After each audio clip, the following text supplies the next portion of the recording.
Bagi Anda yang membutuhkan ruangan berkapasitas 200-1000 undangan, untuk berbagai keperluan acara dengan harga terjangkau, segera hubungi kami. Tersedia 3 pilihan ruangan, sesuai kebutuhan Anda dengan fasilitas-fasilitas terbaik.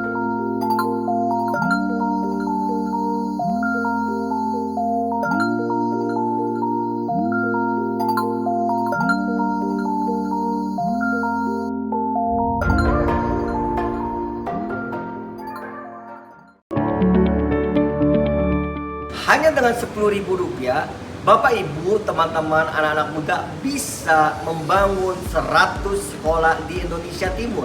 Pekerjaan ini memang berat sekali dan membutuhkan biaya yang sangat tinggi. Tetapi dengan Bapak Ibu semua anak-anak muda berpartisipasi dalam pembangunan 100 sekolah hanya dengan Rp10.000 atau membantu share video ini, Bapak Ibu bisa mewujudkan anak Indonesia cerdas dan mereka bisa menggapai impian mereka. Tidak ada anak Indonesia yang bodoh, hanya mereka tidak mendapat kesempatan.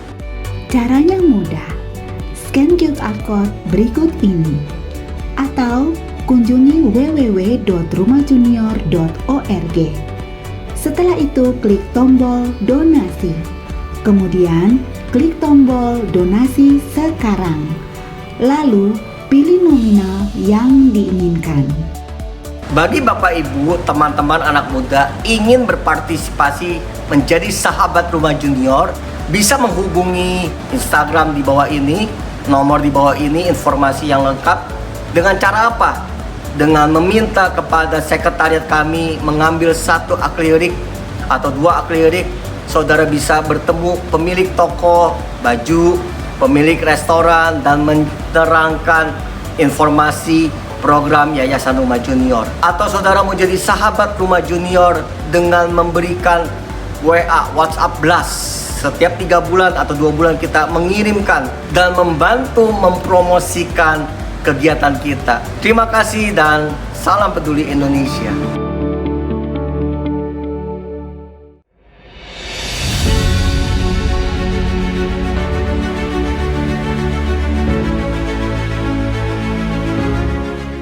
Mazmur 91 ayat 1-16.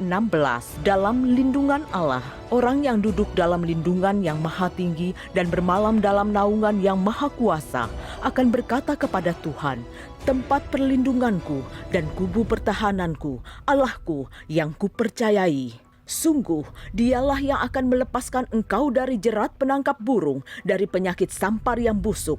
Dengan kepaknya, ia akan menudungi engkau, di bawah sayapnya engkau akan berlindung. Kesetiaannya ialah perisai dan pagar tembok. Engkau tak usah takut terhadap kedahsyatan malam, terhadap panah yang terbang di waktu siang, terhadap penyakit sampar yang berjalan di dalam gelap, terhadap penyakit menular yang mengamuk di waktu petang. Walau 1000 orang rebah di sisimu dan 10.000 di sebelah kananmu, tetapi itu tidak akan menimpamu. Engkau hanya menontonnya dengan matamu sendiri dan melihat pembalasan terhadap orang-orang fasik. Sebab Tuhan ialah tempat perlindunganmu, yang maha tinggi telah kau buat tempat perteduhanmu. Malapetaka tidak akan menimpa kamu, dan tulah tidak akan mendekat kepada kemahmu. Sebab malaikat-malaikatnya akan diperintahkannya kepadamu untuk menjaga engkau di segala jalanmu. Mereka akan menatang engkau di atas tangannya, supaya kakimu jangan terantuk kepada batu. Singa dan ular tedung akan kau langkahi.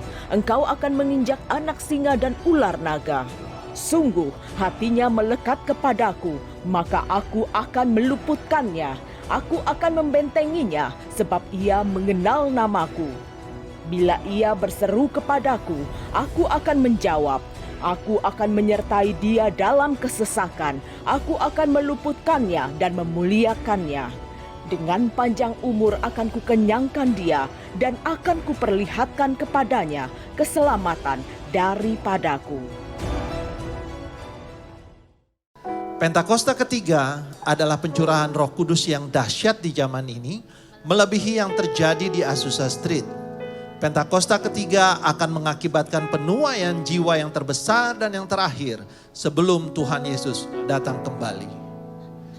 Pentakosta ketiga akan membangkitkan generasi Yeremia, yaitu anak-anak muda yang dipenuhi Roh Kudus, cinta mati-matian kepada Tuhan Yesus, tidak kompromi terhadap dosa, dan akan bergerak untuk memenangkan jiwa. Pentakosta ketiga lahir di Indonesia yang bergerak ke bangsa-bangsa. Gerakan ini dari timur ke barat dan akan kembali ke Yerusalem. Pentakosta ketiga akan memberikan kuasa untuk menyelesaikan amanat agung Tuhan Yesus, dan setelah itu Tuhan Yesus datang kembali. Shalom semua. Pernahkah Bapak Ibu Saudara mendengar kisah tentang Tanah Goshen? Menurut Alkitab, Tanah Goshen adalah salah satu wilayah di Mesir di mana bangsa Israel pernah tinggal dan bertahan ketika kelaparan melanda dunia. Selama 430 tahun, Tanah Goshen menjadi rumah sementara bagi umat pilihan Allah. Uniknya lagi, ketika 10 tulah melanda seluruh Mesir, Tanah Goshen adalah tanah yang dikecualikan oleh Tuhan. Kisah Tanah Goshen telah menjadi gambaran perlindungan dan pemeliharaan Allah bagi umatnya. Oleh sebab itu, dalam Voice of Pentecost kali ini, kita akan membahas mengenai pemeliharaan dan perlindungan supranatural. Pertama, janji Allah kepada anak-anaknya. Yohanes 1 ayat 12 mengatakan bahwa setiap orang yang percaya kepada Allah diberikan kuasa untuk menjadi anak-anak Allah. Oleh sebab itu, kita semua yang percaya pada Tuhan Yesus Kristus dengan segenap hati adalah anak-anak Allah. Dan bagi anak-anaknya, ia berjanji dalam Matius 6 ayat 31-33. Sebab itu janganlah kamu khawatir dan berkata, apakah yang akan kami makan? Apakah yang akan kami minum? Apakah yang akan kami pakai? Semua itu dicari bangsa-bangsa yang tidak mengenal Allah, akan tetapi Bapamu yang di sorga tahu bahwa kamu memerlukan semuanya itu. Tetapi carilah dahulu kerajaan Allah dan kebenarannya, maka semuanya itu akan ditambahkan kepadamu. Pemeliharaan adalah bagian dari janji Tuhan kepada anak-anaknya. Selain itu, kata keselamatan dalam Alkitab berasal dari kata Yunani sozo, yang berarti menyelamatkan, menolong, dan menjaga tetap aman. Sehingga perlindungan juga bagian dari janji Tuhan kepada kita semua, anak-anaknya.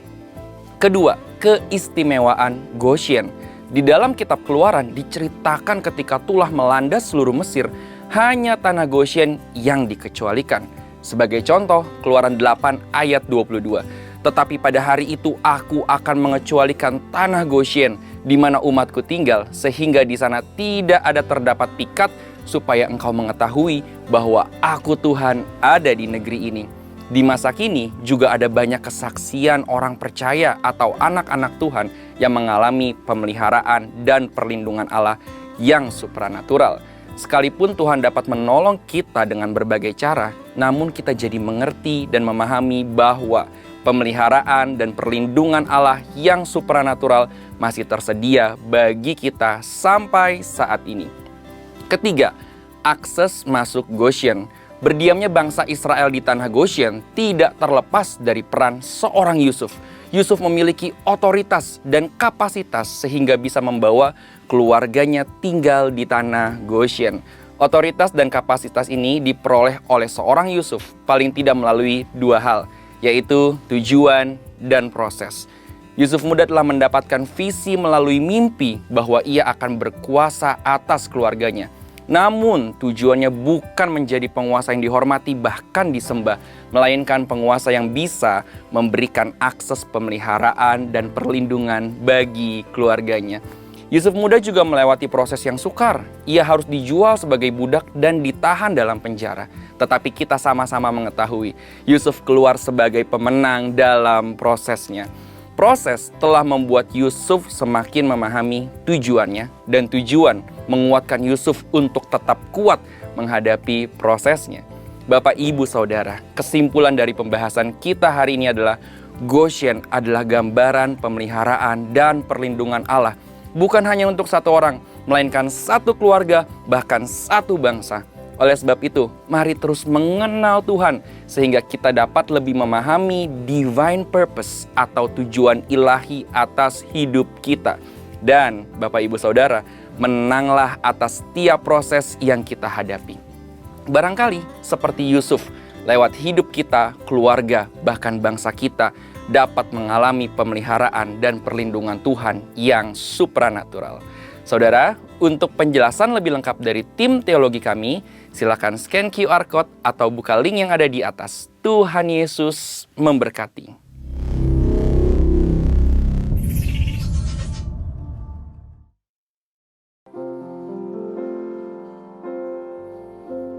Saat ku tak mampu berharap, kekhawatiran menghimpit jiwaku, kekuatanku datang darimu, memampukanku kembali berharap. Ajarku mengenal hatimu dan percaya jalanmu lah yang terbaik. Di kelemahan kuasa-Mu sempurna, Kau Allah yang tak akan tinggalkan.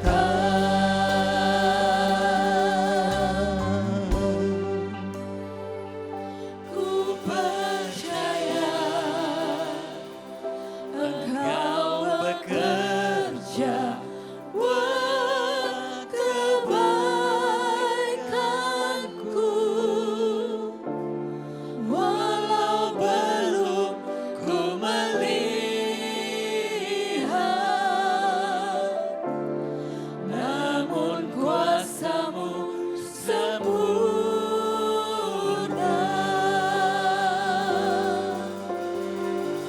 Ku percaya pasti Tuhan bukakan jalanku di waktu-Mu yang terbaik, seturut kehendak-Mu.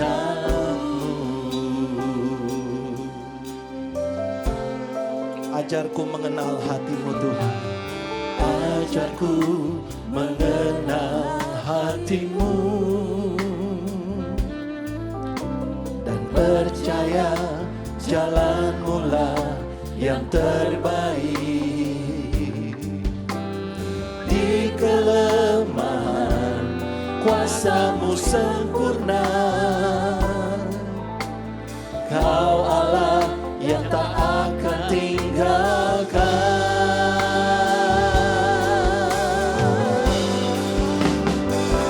Ku percaya Engkau bekerja buat kebaikanku, walau belum ku melihat, namun kuasa-Mu sempurna.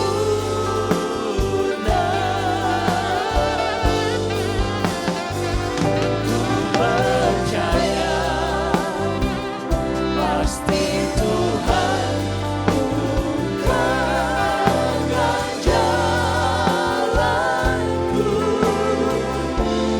di waktu-Mu yang terbaik, seturut kehendak-Mu. Mari kita bangkit berdiri, saudara. Angkat kedua tanganmu, katakan, ku percaya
saudara. Kami percaya hanya kepadamu ya Tuhan. Engkau tidak biarkan kami sendiri. Engkau baik Tuhan.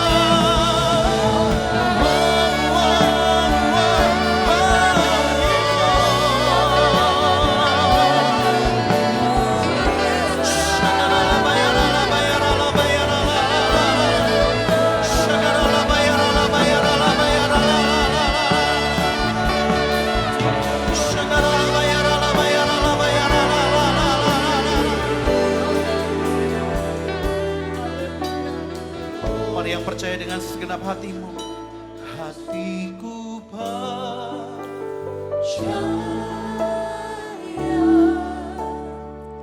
hatiku percaya, hati kami percaya, hatiku percaya,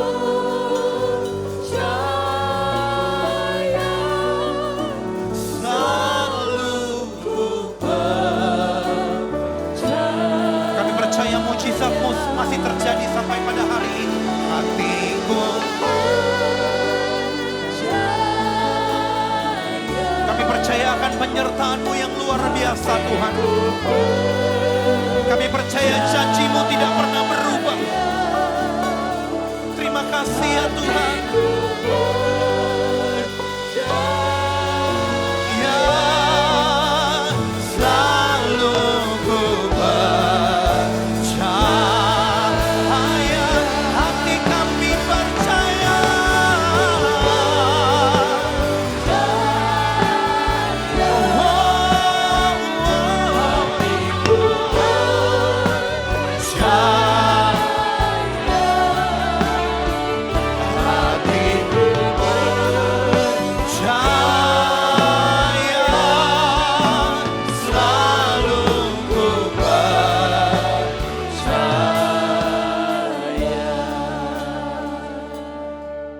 Bapak, kami percaya bahwa Engkau Allah yang setia buat kami bahkan sampai pada hari ini.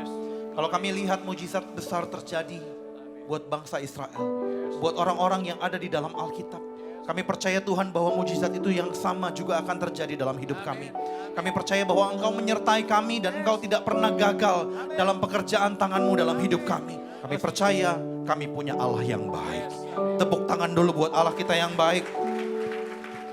Terima kasih Bapa, Engkau baik.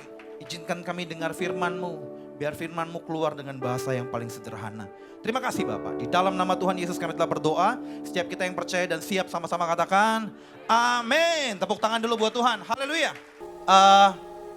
Sekarang saya ingin tanya Bapak Ibu Saudara. Apa yang Bapak Ibu Saudara bayangkan ketika Bapak Ibu Saudara dengar sebuah kata ini?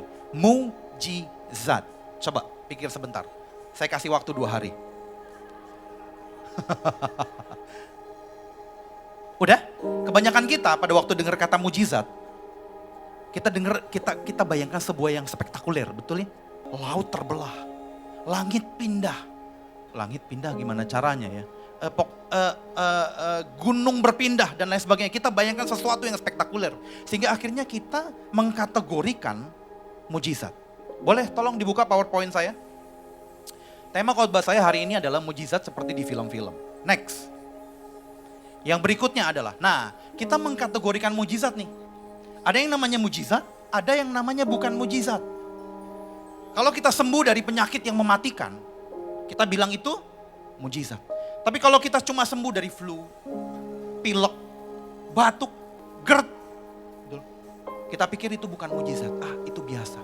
Padahal tahu gak Bapak Ibu Saudara, berapa banyak GERD itu memakan nyawa orang. Berapa banyak GERD itu buat orang meninggal. Berikutnya, gak apa-apa dibuka saja. Oke, dilepaskan dari hutang miliaran misalkan. Kalau dilepaskan dari hutang 300.000 kita bilang, ini bukan mujizat. Kalau dilepaskan dari hutang jutaan, ini bukan mujizat. Tapi kalau kita dengar orang 78 miliar dilepaskan dari 78 miliar, itu uang semua, gak pakai daun Bapak Ibu Saudara, uang semua. Kita bilang itu mujizat. Apalagi diselamatkan dari kecelakaan maut. Kalau kita lihat ada kesaksian, wah saya perjalanan dari sini ke dari sini saya jalan ke puncak, tiba-tiba saja mobil saya kecelakaan, terguling 20 kali. Guling kanan, guling kiri, semuanya mental. Tapi tidak ada satupun yang terluka. Tidak ada satupun yang terluka. Kita bilang itu mujizat. Kalau kita bisa pulang pergi dengan selamat, kita katakan itu bukan mujizat. Padahal Bapak Ibu Saudara tahu gak? Saya bacakan data ya. Data kecelakaan 2023. 443 orang tewas kecelakaan lalu lintas di Jakarta. Kasus kecelakaan di DKI Jakarta semakin mengkhawatirkan. Bahkan Polda Metro Jaya mencatat ada 8.254 kasus kecelakaan di ibu kota sejak Januari sampai Agustus 2023. Angka tersebut naik 43% dibanding tahun 2022 Bapak Ibu Saudara. Jadi pulang pergi aja, sesungguhnya Bapak Ibu Saudara, kalau Bapak Ibu Saudara pikir baik-baik, telaah baik-baik, kita pulang pergi sampai rumah dengan selamat, itu mujizat Tuhan. Katakan amin. Apalagi dapat jabatan, promosi yang tinggi. Kalau kita dapat jabatan yang rendah, gitu, kita berpikir itu bukan mujizat. Dari OB, ya, dari OB nih, naik langsung jadi CEO, itu namanya mujizat. Ketinggian ya Bapak Ibu Saudara ya. OB, CEO, ketinggian. Ya jangan deh, OB, manager, cukup ya, mujizat. Tapi kalau dari OB, naik dulu jadi sales, dipercayakan, kita bilang ini bukan mujizat, ini mah biasa aja. Tapi kalau kita pikir-pikir Bapak Ibu Saudara, itu juga merupakan mujizat. Intinya adalah begini, dapat kesempatan, dapat promosi, atau kita berpikir mujizat itu pokoknya sesuatu yang spektakuler lah, pokoknya harus keren lah, kayak di film-film gitu. Kayak harus gimana lah, harus buat orang tuh, wow, iya, gitu. Padahal enggak Bapak Ibu Saudara. Bisa menghirup napas segar aja tiap hari ini kita bangun pagi, bisa lihat matahari, buka jendela, lihat burung-burung berkicau, lihat matahari, lalu hirup napas segar. Itu mujizat gak? Banyak loh Bapak Ibu Saudara, orang yang tidur, lalu gak bangun lagi. Betul? Ya, next.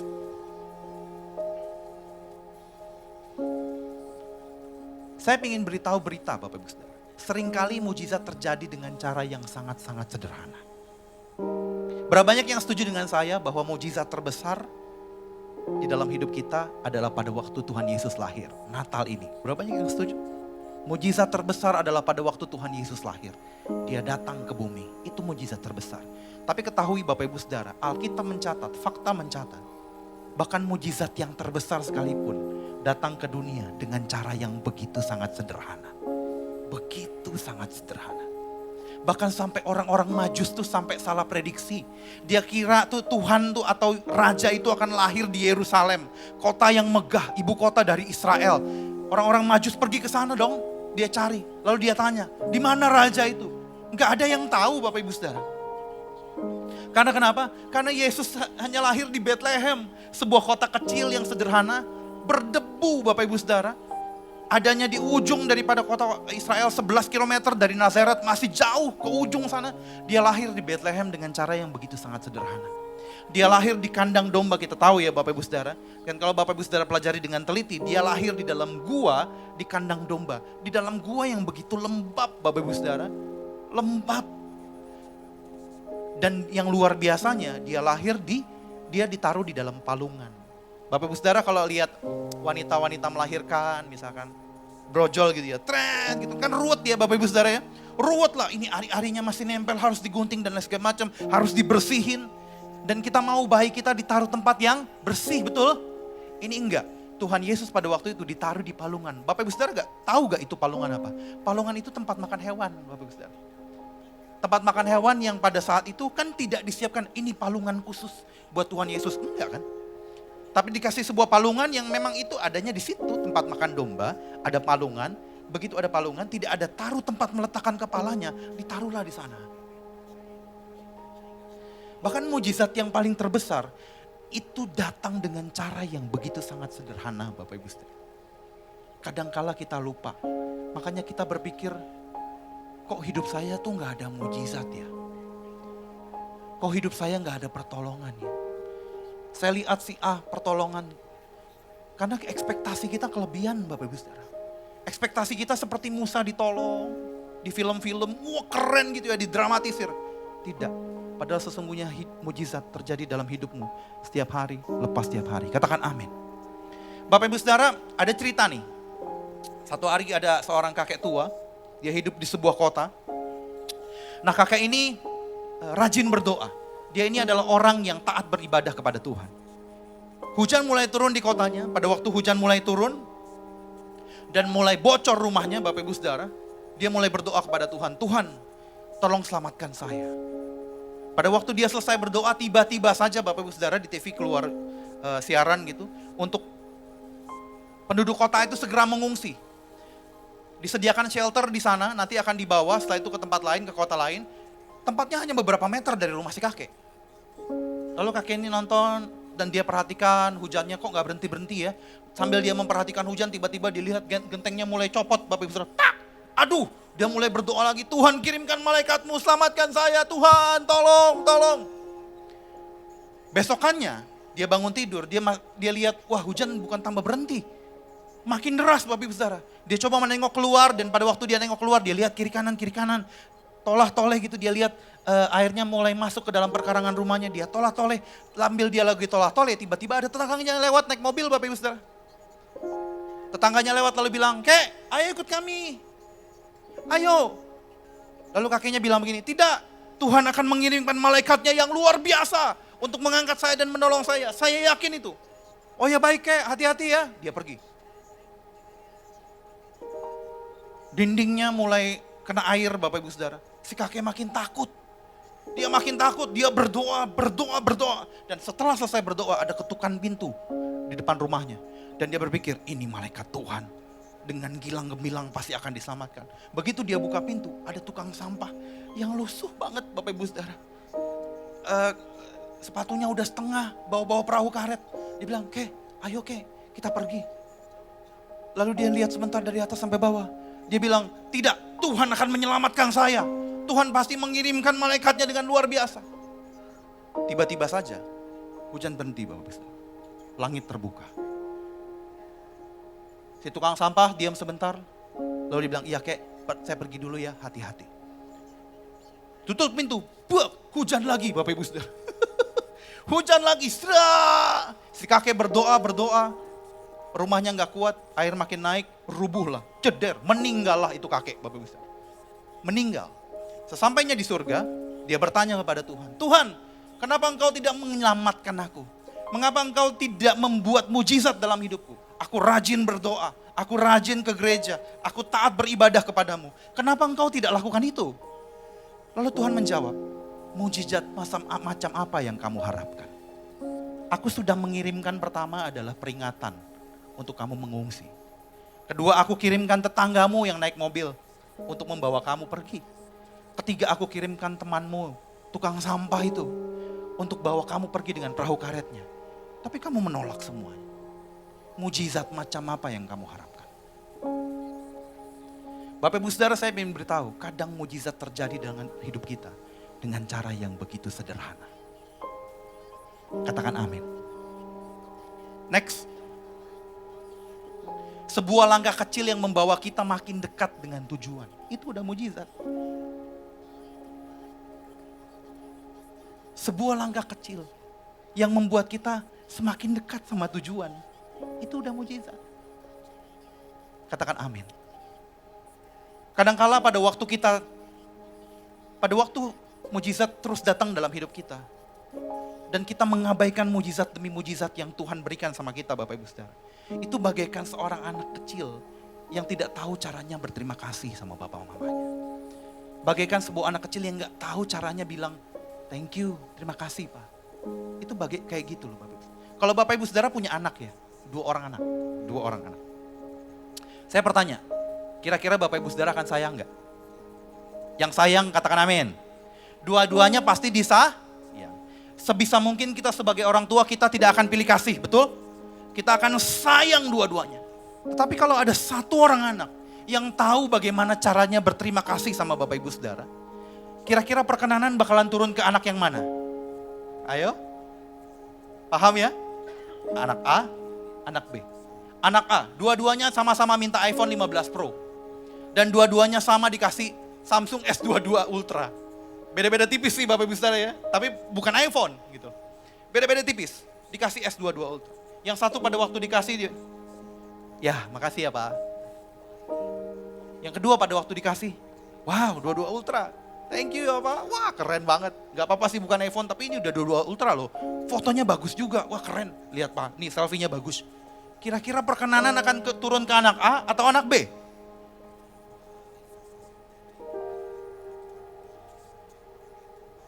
Mujizat itu terjadi dalam hidup kita tiap hari loh Bapak Ibu Saudara. Bapak Ibu Saudara bisa sampai tempat ini dengan selamat. Itu mujizat. Bahkan Bapak Ibu Saudara bisa sampai ke tahun ini. Di tahun COVID kemarin. Itu mujizat. Tapi kita nggak menyadarinya. Dan kita bilang itu biasa. Kalau Bapak Ibu Saudara ingin dapat perkenanan Tuhan, banyak mengucap syukur atas apa yang terjadi dalam hidupmu. Katakan amin. Saya punya seorang anak, Bapak Ibu Saudara. Bapak Ibu Saudara udah tahu deh ya, namanya Brevi. Dia seorang anak yang baik, luar biasa gitu ya, kecil-kecil kurus gitu. Kita mau bikin dia gemuk tuh susah Bapak Ibu Saudara. Susah gimana caranya pun. Kita kasih makan bakmi, indomie, pokoknya mie gitu, nggak gemuk-gemuk Bapak Ibu Saudara. Dia itu seorang anak baik. Sampai kadang kalau misalkan saya tawarin sesuatu, dia suka nolak. Padahal saya mau kasih gitu, tapi dia suka nolak. Karena kenapa? Karena menurut dia, jadi ini saja saya cukup. Mungkin dia tahu papa mamanya tidak berkelebihan gitu ya. Ini aja cukup kok, it's okay gak jadi masalah. Gitu.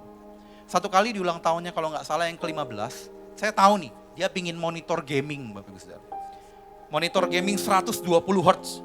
Monitor dia yang lama itu 60 Hz. Bedanya apa? Bedanya kalau Bapak Ibu Saudara main gaming gitu ya. Kalau Bapak Ibu Saudara geraknya cepat gitu, wut, itu lebih halus Bapak Ibu Saudara. Kalau 120 Hz. Saya mikir gitu ya. Tapi kita ragu-ragu mau kasih apa enggak. Karena harganya lumayan. Akhirnya kita putuskan kita mau kasih kejutan pada waktu dia ulang tahun. Tapi kita bilang sama dia, Brevi, papa mama enggak kasih hadiah ya ulang tahun. Kita pengen lihat responnya. Dan dia santai Bapak Ibu Saudara. Oh ya enggak apa-apa. Kemarin kan udah dapat hadiah tahun kemarin. Ya itu kan tahun kemarin saya bilang. Enggak apa-apa udah oke kok. Hari berganti hari, waktu terus berjalan, tibalah hari ulang tahunnya. Gitu. Hari ulang tahunnya kita mau kasih kejutan. Dia lagi mandi Bapak Ibu Saudara, saya tuker monitornya dengan monitor baru. Bentuknya sama Bapak Ibu Saudara, sama, mereknya juga sama. Cuman beda-beda list dikit gitu ya. Enggak terlalu jauh, sama semuanya sama. Saya tuker monitor lama, saya umpetin di gudang, saya kasih monitor baru, dia lagi mandi gitu. Begitu selesai mandi, kita ke kamar kan, kita di kamar. Komputernya itu ada di ruang tamu. Begitu selesai mandi dia ingin melakukan ritualnya biasa. Yaitu pertama apa? Ya udah dia pakai headphone gitu ya, mulai main gitu. Kita dengar tuh dari kamar. Woi, tembak, itu ada di kanan, tembak ada di kanan. Kita dengar. Saya mikir, kok dia nggak sadar ya? Lagi dia main gitu, tiba-tiba berhenti. Pada waktu berhenti, kita di kamar juga diam. Dia ngapain nih? Sadar belum? Tahu-tahu dia masuk kamar Bapak Ibu Saudara. Tangannya begini-gini nih.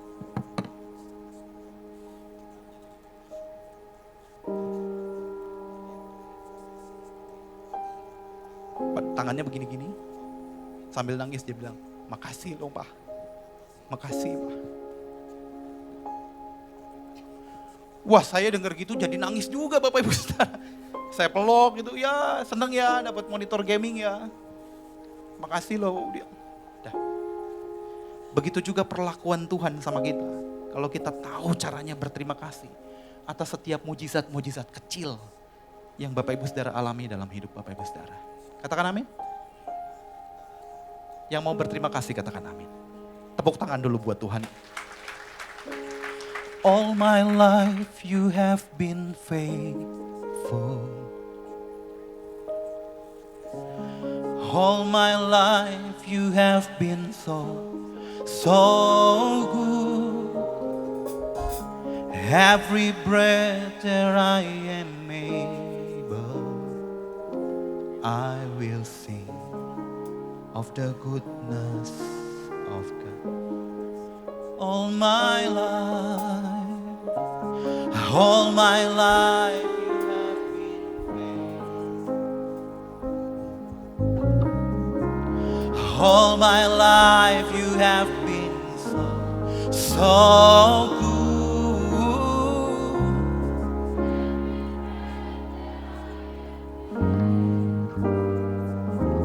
I will sing of the goodness of God.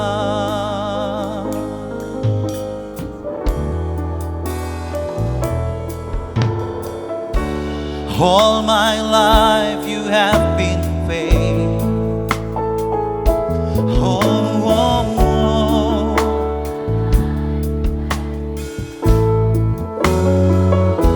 Every prayer I am able, I will sing of the goodness of God. Seringkali mujizat datang sama hidup kita dengan cara yang begitu sederhana. Pikir Bapak Ibu Saudara, sadari itu. Lihat, telisik baik-baik. Kalau Bapak Ibu Saudara ditolong dalam hal yang kecil sekalipun, itu mujizat.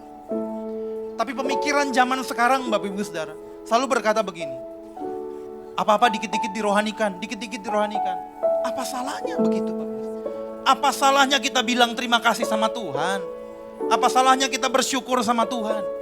Toh pada waktu kita bersyukur, kita akan mendapatkan perkenanan.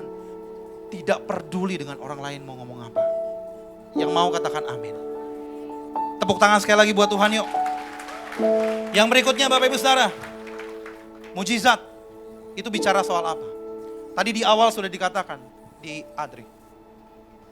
Mujizat selalu bicara tentang, tadi kita di awal bilang bahwa mujizat terbesar itu adalah pada waktu Tuhan Yesus lahir, betul ya? Ya, Bapak Ibu Saudara. Mujizat atau Natal itu hanya berbicara tentang dua hal. Pribadinya Tuhan dan juga kesederhanaannya. Oleh sebab itu pada waktu kita rayakan Natal, mujizat yang terbesar Bapak Ibu Saudara, kita nggak bisa luput dari pribadinya. Jadi apa sih mujizat yang terbesar? Mujizat yang terbesar pada waktu Tuhan Yesus lahir dalam hidup kita. Pada waktu Tuhan Yesus ada dalam hidupmu, pada waktu Injil itu kita terima dalam hati kita. Percayalah Bapak Ibu Saudara, pada waktu Bapak Ibu Saudara kenal Tuhan sebagai Tuhan dan Juru Selamat, kenal Allah sebagai Tuhan dan Juru Selamat, itu sudah menjawab semua permasalahanmu, itu sudah menjawab semua persoalanmu, itu sudah lebih dari cukup Bapak Ibu Saudara.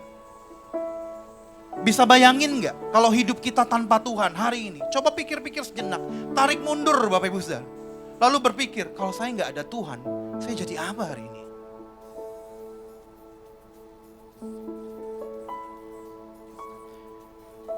Bapak Ibu Saudara, tahun 1994 saya bertobat.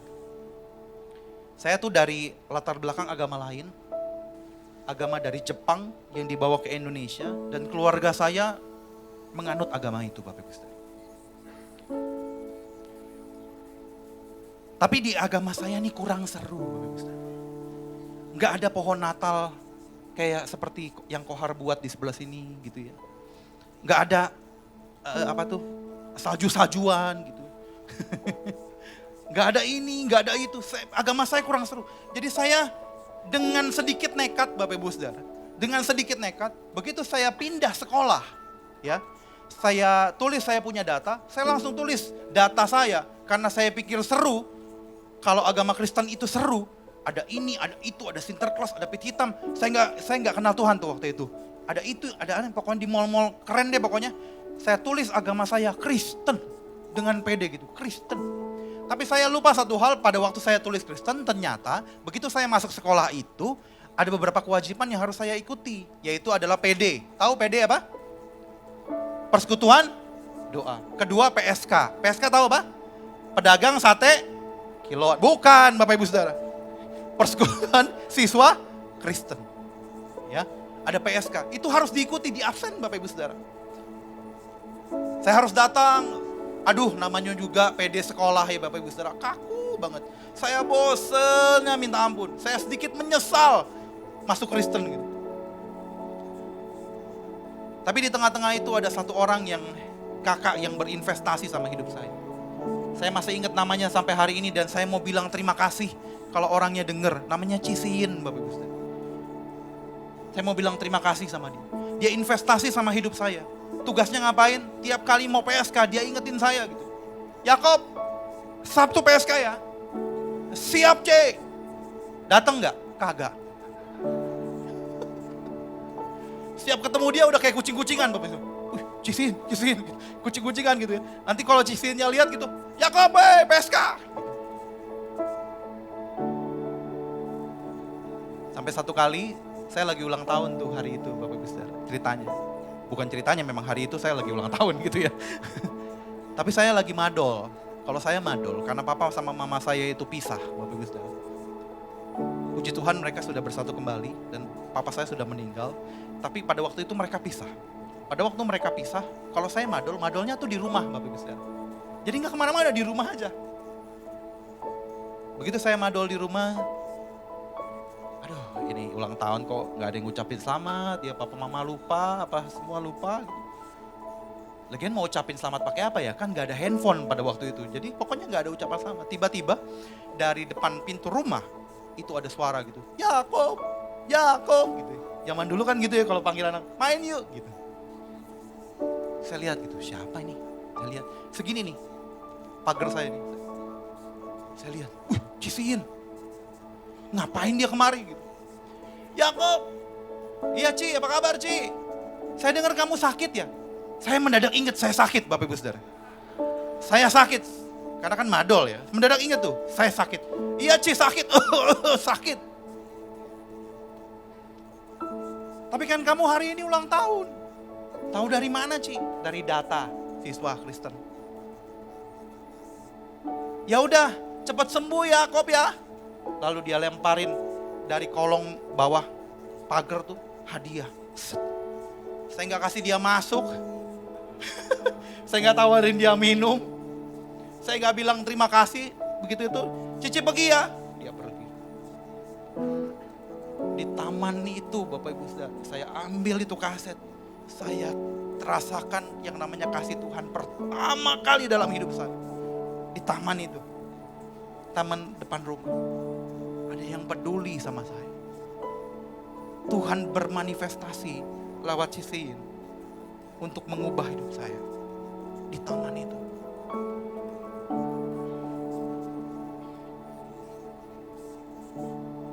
Akhirnya hari ini saya bisa berdiri di hadapan Bapak Ibu Saudara. Tahu gak pada waktu Injil masuk dalam hidupmu, itu lebih dari mujizat apapun loh Bapak Ibu Saudara.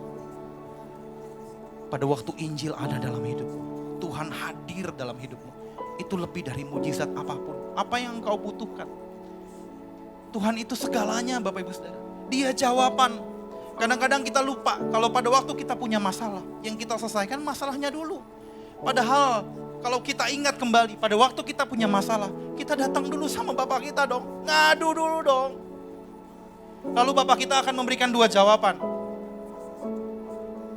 Akan dijawab, tunggu, 3 jawaban. Akan dijawab, tunggu atau tidak.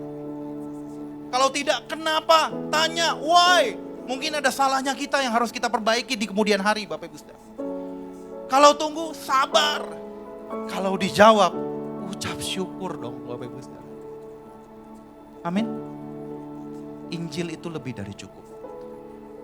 Saya selesai Bapak Ibu Saudara hari ini. Oke, mari angkat kedua tanganmu, biar berkat kasih karunia dari Allah Bapa, penyertaan Anak yang tunggal Yesus Kristus dan Roh Kudus menyertai kami Tuhan. Terima kasih buat hari ini, biar penyertaan Tuhan buat keluarga kami sempurna adanya. Dan semua yang percaya berkata, amin.